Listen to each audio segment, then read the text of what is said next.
Hello guys, assalamualaikum. Welcome back to my channel. And for today's vlog guys, gagawa tayo ng cinnamon rolls. Ito, mag-start tayo maglalagay ng dried yeast. It's about a 2 teaspoon. Ganun lang yan.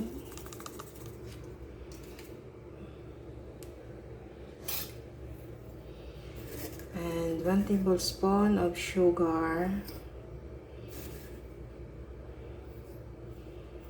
Lang. At lagay tayo ng water. Guys, water.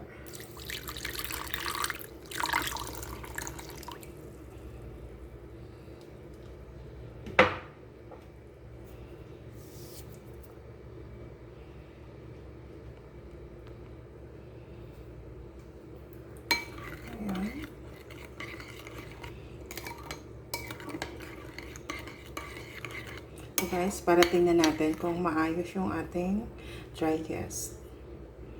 Okay? Ito, nagbubula na sila. Pag nakita nyo guys na nagbubula na yung dry yeast, ibig sabihin, okay pa siya. So ngayon, i-ready na natin ang all-purpose flour. So guys, ito yung ating all-purpose flour. It's about 5 cups. At maglalagay tayo ng half cup of granulated sugar, a cup of milk, fresh milk or evaporated milk. So, pwede rin guys, kapag evaporated milk, gawin nyo na lang ng 3/4 cups at lalagyan mo ng 1/4 na water. So, lalagay din tayo ng salt. A teaspoon of salt or half teaspoon. Ganun lang naman. At ilalagay na natin guys yung ating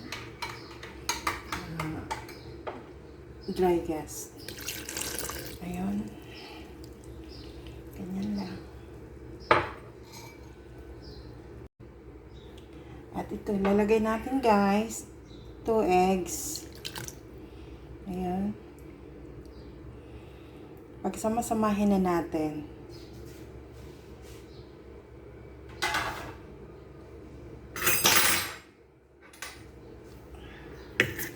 At ihahalo. Ganun lang ba?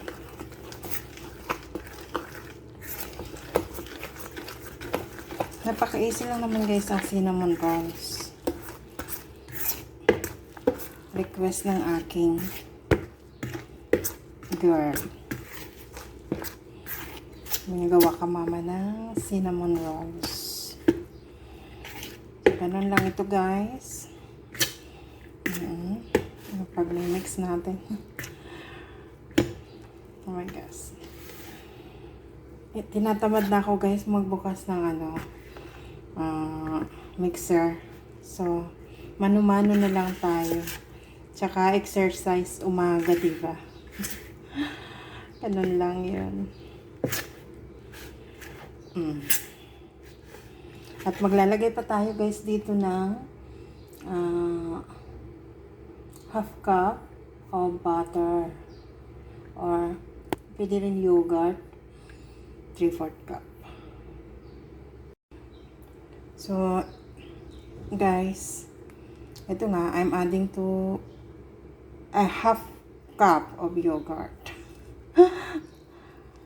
Half cup of yogurt, guys. Kasi para maging siyang malambot yung ating dough. Ganun lang. So, mix lang natin.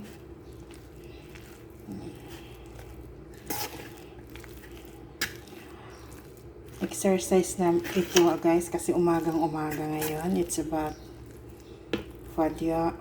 Fajr ba? Fajr guys. 5 a.m. Ayun. So, ito guys, i-sit aside lang natin doon ng mga 30 minutes bago i-roll. Okay? Okay guys, now I'm adding 2 tablespoons of butter. Ito siya. Lalagyan natin siya ng butter. Ganun lang. At imimix ulit natin.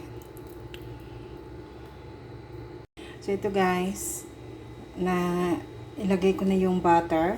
Ngayon, tatapan ulit natin and sisit aside natin ng mga 30 minutes. Ito nga guys, tingnan nyo, nasa dumoble na yung alsa niya. So, pwede na natin itong i-roll. Ito guys, na-flat na natin. Kasi, i-roll na natin.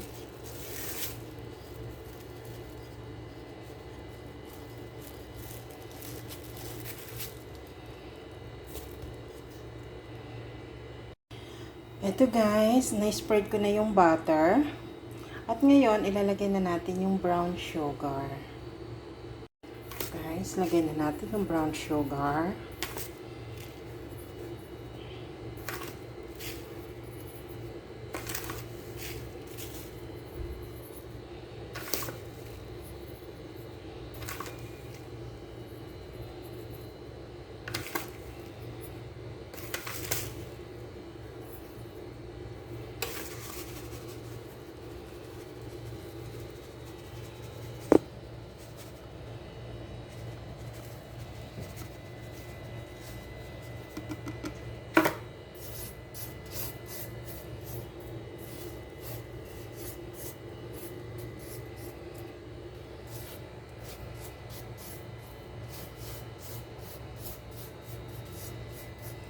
Wow, ang bango-bango guys.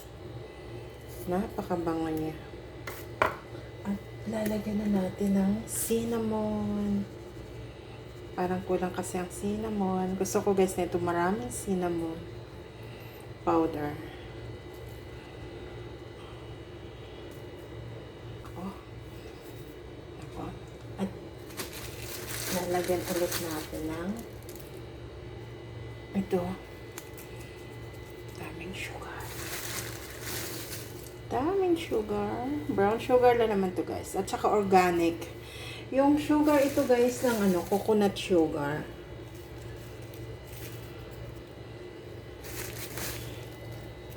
Galing Indonesia. Ayun. Then i-roll na natin. Ito guys, na-roll ko na at ipaparest ulit natin ng mga 10 minutes bago i-oven. Hello guys, ito nga. Tapos na, kalalabas lang sa oven. At lalagyan na lang natin ng toppings. Okay guys, lalagyan na natin siya ng icing sugar. Ito guys.